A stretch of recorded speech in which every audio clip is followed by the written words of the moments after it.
Hello and welcome to World Konnect, your journey across continents. This week brought grim news from Asia, from a suspected chlorine gas attack and airstrikes and even the ailing in Syria to coordinated bombings in Thailand's famous tourist hubs and a suicide bombing at a hospital in Pakistan. The week gone by also saw some diplomatic breakthroughs, with Russia and Turkey smoking the peace pipe at long last and Iran and Turkey too striking a conciliatory note. Donald Trump once again did what he's known to do best, stoking controversies, and there were also those who won applause and melted hearts through their unbelievably heartwarming choices. Here's all that and more in this edition of World Konnect. Let's get started with the focus of the show. Airstrikes leave behind a trail of destruction in war-ravaged Syria. At least 18 killed in airstrikes on a market, hospital and village in opposition-held areas in Aleppo province. Russia announces 3-hour daily ceasefire in Aleppo, but UN warns it enhanced to 48 hours every week. A string of coordinated bomb blasts within hours rock 5 southern provinces of Thailand, killing 4 and injuring 34 others. Police rules out international terrorism. In Pakistan, 74 die in a suicide bombing at a hospital in Quetta.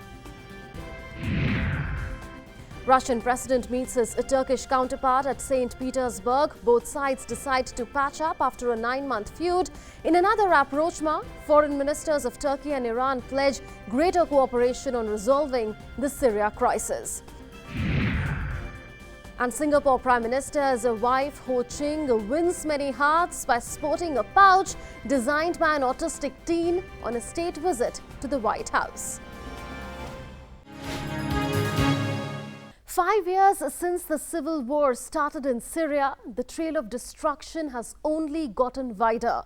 At least 18 people were killed in airstrikes in opposition-held areas on a market, a hospital and a village in northern Aleppo province on Friday.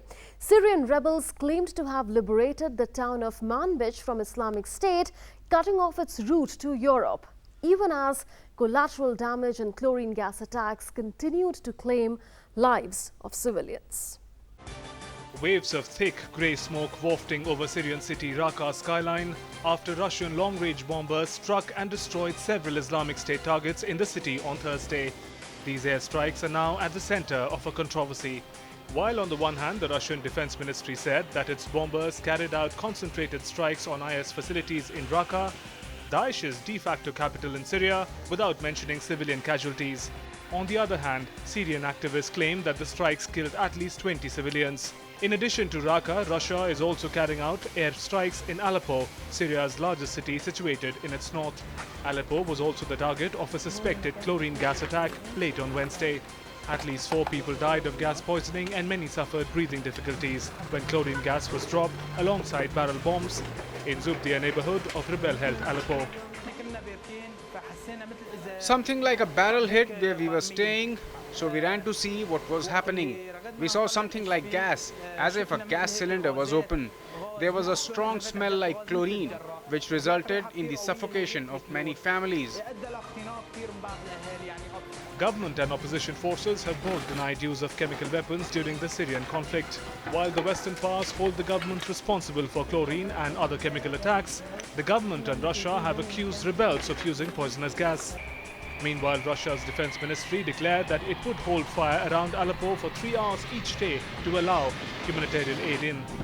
But shortly after Moscow's announcement, a United Nations top aid official said that Russia's proposal would not be enough to ensure that civilians' humanitarian needs are met. The United Nations called for urgent aid access to Aleppo and 48-hour weekly pauses for the aid deliveries, warning that civilians are at great risk from water shortages and disease as fighting has intensified. A middle ground may now be worked out, with Russia agreeing to hold talks with the UN officials to hammer out a workable plan for a humanitarian pause in the fighting in Aleppo. As per UN agencies, up to 2 million people in Aleppo have gone without running water for the past 4 days. Fighting between government forces and rebels in Aleppo has intensified in the past month, with both sides sending in reinforcements for an all-out battle that could mark a turning point in the 5-year war. Thai Prime Minister Prayut Chan-o-cha has vowed to launch an investigation into several explosions that rocked several southern tourist resort towns on Thursday and Friday. A series of blasts hit three of the most popular tourist resorts as well as towns in southern Thailand. 4 people were killed while dozens were wounded. The blasts rocked Thai cities days after the country voted to accept a military-backed charter in a referendum.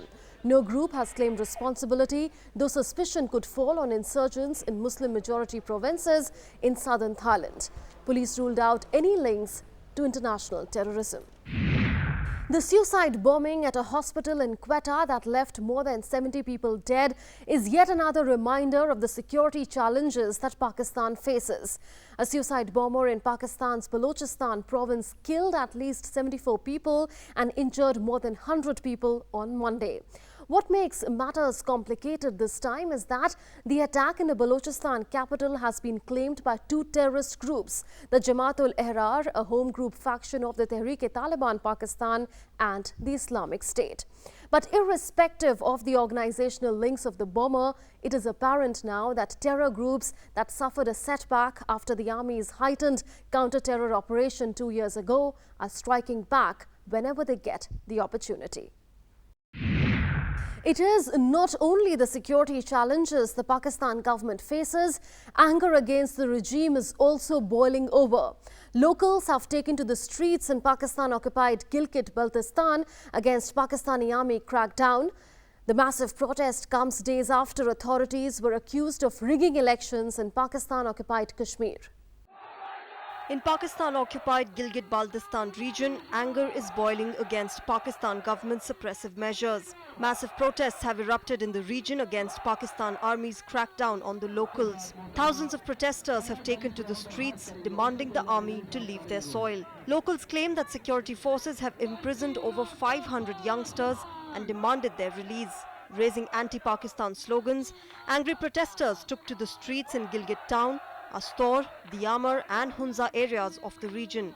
Protesters also demanded the release of top political activist Baba Jan. The region saw increasing mass, street-based movement for Baba Jan's release. Protesters say that Pakistan is perpetrating massive human rights abuses to crush the political aspirations of the people of Gilgit-Baltistan. The Asian Human Rights Commission has also accused Pakistan of encouraging police excesses and torture in Gilgit-Baltistan. It called on the state to immediately ensure accountability and put in place a mechanism of checks and balances to prevent such incidents.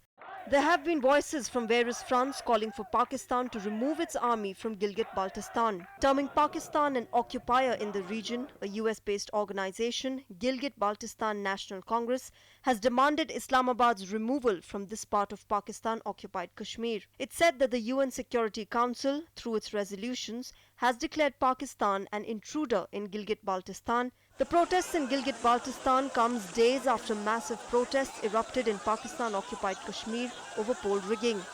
Pakistani Prime Minister Nawaz Sharif's party, PMLN, was accused of rigging polls to ensure its victory. After the chill, it is time for reconciliation. Turkey-Russia ties had hit rock bottom after Turkish forces downed a Russian jet in Syria in November. But now a handshake between the Russian president and his Turkish counterpart seems to be marking the beginning of a thaw in ties. Both sides seem to agree that it's time to move on. So what's behind the truce? A realization that both are better off with one.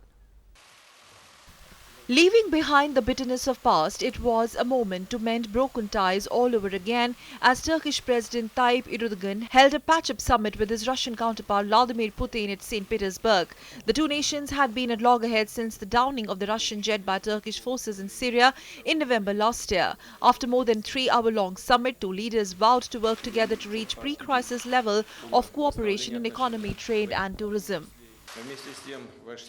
Despite a very complicated internal political situation in Turkey, your visit means that we all want a renewal of our dialogue and restoration of our relations in the interest of Russian and Turkish peoples. The rapprochement with Russia is certainly a morale booster for Erdogan, who is still overcoming the recent failed coup attempt at home. Russia had imposed sanctions on Turkey, halted gas project talks, cut trade ties after the jet downing incident, leading to major economic shockwaves for Turkey. Erdogan, who has been keen to normalize ties with Putin, had also written a letter to the Russian president in June expressing regret over the incident. Moscow has now assured Ankara of easing the restrictions in a phased manner. Turkey, who was assured by EU leaders that it could join the Union at some point in future, is also upset with them. They had also promised to introduce visa-free access for Turkish travellers to Schengen area, but with no clear date or time frame given for both. Reports suggest Erdogan has started considering new alliances elsewhere. Turkey's EU Affairs Minister said this week that Ankara will stop implementing EU migrant deal if the bloc does not provide a precise date for visa liberalisation. Ankara is also said to be miffed at the response of Western countries following the coup attempt, who slammed crackdown on opponents. On the contrary, President Putin took no time in extending support to Erdogan after the coup. He also did not criticize the crackdown. Sensing Erdogan's cold vibe towards Europe and given the odds Moscow faces with the West, experts believe Russia doesn't want to lose this opportunity to get closer to Turkey. You may have been smitten by love and wanting to visit Paris just so that you can mark your love by fastening a lock on an iconic bridge on River Seine and throw the key into the river. But now you have to strike that off from your itinerary, because in 2014, after the lock-filled wire mesh of the bridge's railing collapsed, Paris removed all the locks from the bridge. Now the City of Love has launched a fresh campaign to end the love lock tradition. Paris, the city of romance, now wants lovers to demonstrate their love through all other means but putting padlocks. Tourists and lovers from across the globe had always been flocking the iconic Pont des Arts Bridge on the River Seine to display their commitment to their partners. This they do by attaching a padlock on the bridge and throwing the key into the river. But it's often said that even too much love is bad. The bridge, overloaded with padlocks, collapsed and authorities had to remove tons of locks put on the grills. Now, as visitors continued with the practice, a new campaign has been launched to discourage lovers to put locks on the bridge. But the move has not gone down too well. That makes me very unhappy. It's one of the things I'd like to see when I come to Paris is the Love Lock Bridge. I noticed that the Pont des Arts, they already changed that one up, and now it's kind of sad. I don't think it's an eyesore at all. I think it's beautiful, it's a sign of love, and they should keep it. Buckled under the weight of tons of logs, the bridge, the oldest across the river, demanded urgent attention. A part of the bridge had also collapsed in 2014 due to the weight of thousands of padlocks. Over 70 tons of logs were removed and panels were put on the fence. Authorities say that protecting the heritage of Paris, also known as the City of Love, is a topmost priority.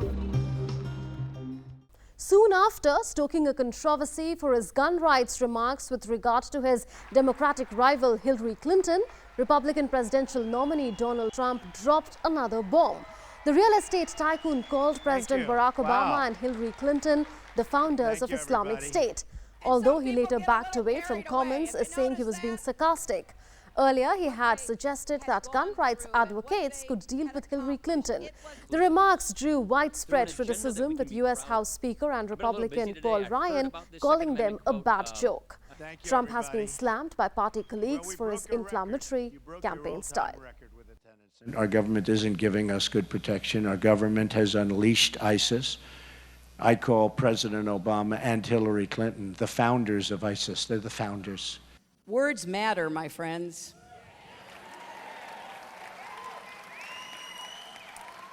And if you are running to be president, or you are president of the United States, words can have tremendous consequences. Donald Trump simply does not have the temperament to be president and commander-in-chief of the United States. Justice came after 30 long years for the families of the 9 women and a teenage girl murdered by serial killer Lonnie David Franklin Jr. in Los Angeles. When the day of reckoning arrived for the grim sleeper, he sat stoically as the judge read out the sentence.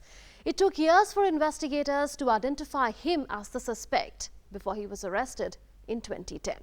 I'd like to know, I would like for Mr. Franklin to turn around and look and face me. Why? What did Alicia Monique do to you? I would like to know that. I know she was just a loving person, wouldn't hurt anyone. And I would like to know why. A shattered mother questioning the killer of her daughter. But Mary Alexander is not alone. She joins many others who suffered the deep pain and agony for nearly 30 years, waiting for justice. On Wednesday, when former sanitation worker Lonnie David Franklin Jr. was sentenced to death for killing 9 women and a teenage girl, emotions ran high for victims' families. All they had to say was that finally justice has been served. I'm really glad that it's over. Hopefully I'll get some peace. I can't say closure because I don't think this will do that. But I just pray every day that as time goes on, the hurt will be less. Yes, justice has been served. Thank God the serial monster is put away. He's going to be sentenced to death. And our angels can rest in peace. Lonnie David Franklin Jr. preyed on prostitutes and drug addicts. He was found guilty of shooting 7 women to death from August 1985 to September 1988, and then strangling a 15-year-old girl and killing 2 other women in a second round of killings between March 2002 and January 2007. I believe that a society has the right to make the determination that when someone has committed crimes that are as horrible as these crimes are, that the society can say that that person, as a punishment and as a protection for others, does not deserve to continue to live. Franklin, who was suspected in other unsolved slayings, showed no emotion as the sentence was imposed. Now 63, Franklin became known as the Grim Sleeper because he seemed to have taken a 13-year break between the 2 spates of murders. In a major boost for Libyan forces fighting the Islamic State in Sirte, they captured a large convention hall complex in the city centre, seizing a symbolic base where militants once held meetings and flew their black jihadist flag. Libyan army said they were securing and demining recaptured areas. Government forces said Islamic State was finished in the area and had no strength to hit back. Now let's take a look at some more stories that are making news elsewhere. Tensions mount between Russia and Ukraine. Russian Defense Ministry deploys advanced S-400 air defense missile system to annex Crimea. Ukraine places troops on alert in Donetsk and Luhansk in the east. Hundreds of protesters blocked traffic in downtown Chicago over fatal police shooting of Paul O'Neill, an unarmed African-American teenager, last month. Chicago Police Superintendent says officers may have violated policy in the shooting. Iran executes a nuclear scientist, Shahram Amiri, after a court convicted him of spying for Washington. Amiri was detained in 2010 when he returned home from the United States.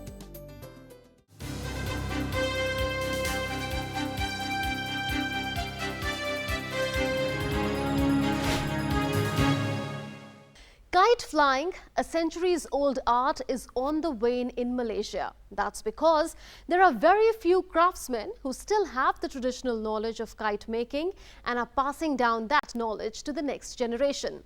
But Shefi Jozo is one of the few remaining kite makers who want to do their bit to keep the craft alive. The art of making traditional Malaysian kites is a unique and an intricate process. A process fine-tuned and passed on through generations. The ancient skills take a long time to perfect. Shafi Juso is one such kite maker from Kelatan who simply loves this art and has been perfecting it for more than 50 years. I stopped by schooling because I was fond of kite making. When I see a kite flying high in the air, my heart is even happier. The kites are made in many shapes, mostly inspired by animals like stingrays, cats and peacocks. The Waubulan, a moon kite, is a popular design and a national symbol. The tip resembles a crescent. An art which needs daily practice, kite making needs a lot of patience. It takes around a week or two to make a small kite, while a kite as high as 3 meters with intricate design takes months. The art, some fear, is on the decline, and there are a few takers who have the passion or patience to become an expert. It takes many, many years to learn the craft and to master the craft. And the situation in Kelantan now, as elsewhere in Malaysia, is that there are very few craftsmen who still have this traditional knowledge and are passing down this traditional knowledge to the next generation. 69-year-old Shafi Juso is one of the few remaining kite makers who had dedicated their lives to this age-old craft, which he now aims to pass on to future generations. He wants to impart the knowledge to them and the skills so that others can keep kites flying.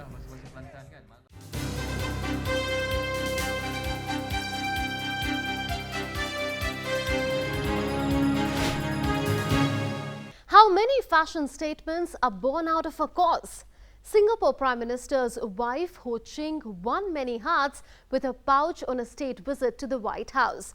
Hearts melted when it surfaced that a dinosaur-printed pouch she carried was a creation of an autistic teen, Sito Sheng Jay. Needless to say, Sito, his parents and the autism school where Sito designed it were a proud lot. A blue pouch with a dinosaur motif is the latest fashion statement of Singapore. 19-year-old Sito Sheng Jay of Singapore shot up to fame when Prime Minister's wife carried the purse he designed during an official visit to the United States. The autistic teen who designed the pouch, however, has little idea of his celebrity status. Sito, who loves dinosaurs and beetles, has filled countless notebooks and folders with his drawings.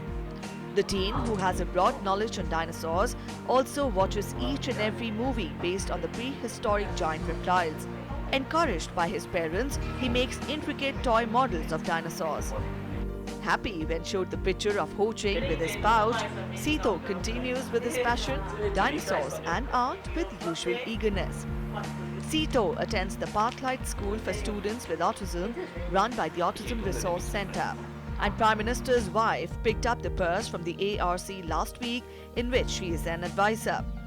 A famed businesswoman, Ho received fame across social media as she chose to stick on to her cause while making a fashion statement. That brings us to the end of this edition of World Konnect. Do send us your feedback. You can write to us on our email ID, which is worldkonnect.ddnews@gmail.com. You can also log on to our Facebook page. But before we leave, here are some visuals of a parade of ornate flower arrangements in Colombia. Many of the arrangements reflected the theme of peace as the government heads towards a deal with FARC rebels. Thanks for watching.